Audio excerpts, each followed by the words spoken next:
Puji dan syukur kepada Tuhan Yang Maha Esa atas segala berkah dan rahmat-Nya, kita masih diberikan kesempatan untuk berkumpul dan menyampaikan suatu hasil diskusi kami. Perkenalkan, kami dari kelompok 2 ingin menyampaikan hasil diskusi kami, yaitu dari mata kuliah Ekonomi Makro yang berjudul Kebijakan Moneter, kepada dosen pengampu kami, yaitu Dr. Nur Aisyah SE.ME. Baik teman-teman, izinkan kami untuk memperkenalkan diri. Saya sebagai moderator dengan bernama Elvaina Simarmata dengan NPM saya 24832124 dan teman saya. Perkenalkan, nama saya Brenda Fania Berginting dengan NPM 24831141. Perkenalkan, nama saya Desalani Ketampunan dengan NPM 2483201599. Perkenalkan, saya Melian Dulcerdani Gersang dengan NPM 2483202127. Perkenalkan, nama saya Berlianti Boru Saragi dengan NPM 2483201552. Perkenalkan, nama saya Kasabrina Sinaga dengan NPM 2483202134. Perkenalkan, nama saya Maisa Laksmi dengan NPM 2483200122. Oke teman-teman dan ibu dosen, sekian dari isi perkenalan kami. Tunggu dulu, kami belum selesai menjelaskan isi dari presentasi kami, yaitu dengan judul tadi, kebijakan moneter. Yang kedua adalah pengertian kebijakan moneter. Yang ketiga, dampak kebijakan moneter. Yang keempat, tantangan pelaksanaan kebijakan moneter di Indonesia. Yang kelima, perbedaan kebijakan moneter dan kebijakan fiskal. Yang keenam, peran Bank Indonesia dalam menjalankan kebijakan moneter, dan yang terakhir adalah kesimpulan. Selanjutnya akan dijelaskan oleh teman kami persatu. Baik, saya akan melanjutkannya, yaitu pengertian kebijakan moneter. Kebijakan ekonomi yang dilakukan oleh Bank Sentral atau Bank Indonesia untuk mengatur jumlah uang beredar dan tingkat suku bunga. Tujuan utamanya adalah menjaga stabilitas nilai rupiah, meliputi stabilitas harga atau inflasi dan stabilitas sistem keuangan. Nah, tujuan umumnya yaitu mengendalikan inflasi atau controlling inflation. Yang kedua, menstabilkan nilai tukar atau stabilizing exchange rates. Yang ketiga, mendorong pertumbuhan ekonomi atau promoting economic growth. Yang keempat, operasi pasar terbuka atau open market operation. Yang kelima, penutupan suku bunga acuan atau setting policy interest rate. Baik, saya akan menjelaskan dampak kebijakan moneter.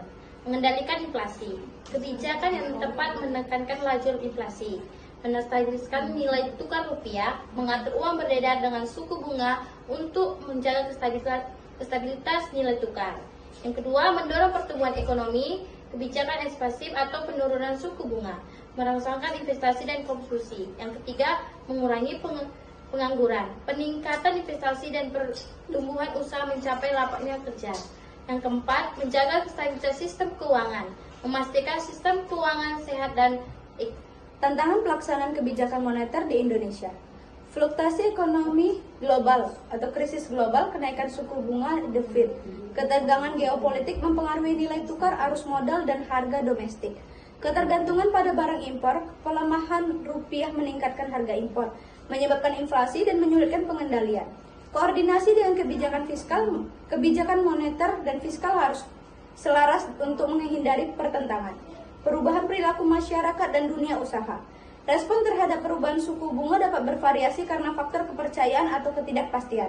Ketergantungan pada sektor informal sulit dijangkau oleh kebijakan moneter formal. perbedaan kebijakan moneter dan kebijakan fiskal.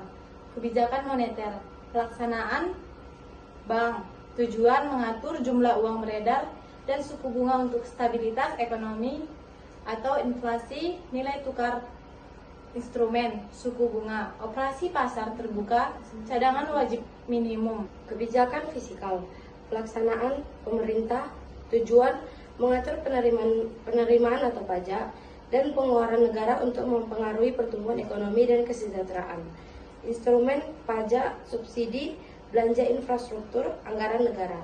Kuncinya pelaksanaan atau bank sentral versus pemerintah, dan alat yang digunakan atau uang beredar versus anggaran negara. Bank Indonesia dalam menjalankan kebijakan moneter.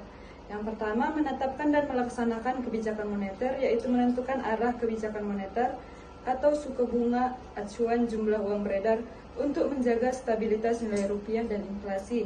Yang kedua, mengatur dan mengawasi sistem pembayaran menjaga kelancaran sistem pembayaran nasional atau tunai dan non-tunai. Yang ketiga, mengelola cadangan devisa digunakan untuk intervensi di pasar valuta asing guna stabilitas nilai tukar rupiah.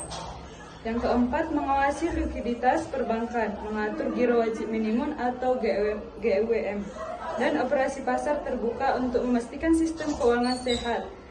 Dan yang kelima, sebagai leader of the last resort, memberikan pinjaman kepada bank yang kesulitan likuiditas saat krisis keuangan. Oke teman-teman, yang terakhir adalah kesimpulan. Kebijakan moneter adalah instrumen penting untuk stabilitas ekonomi atau inflasi, nilai tukar, pertumbuhan. Di Indonesia, Bank Indonesia menjalankan kebijakan dengan instrumen seperti suku bunga, operasi pasar terbuka, dan GWM. Peran BI vital dalam menjaga stabilitas sistem keuangan, menghadapi tantangan global, literasi keuangan, dan koordinasi fiskal. Kebijakan moneter yang tepat diharapkan mendorong ekonomi di Indonesia tumbuh berkelanjutan, stabil, dan berdaya saing. Sekian dari presentasi kami mengucapkan terima kasih.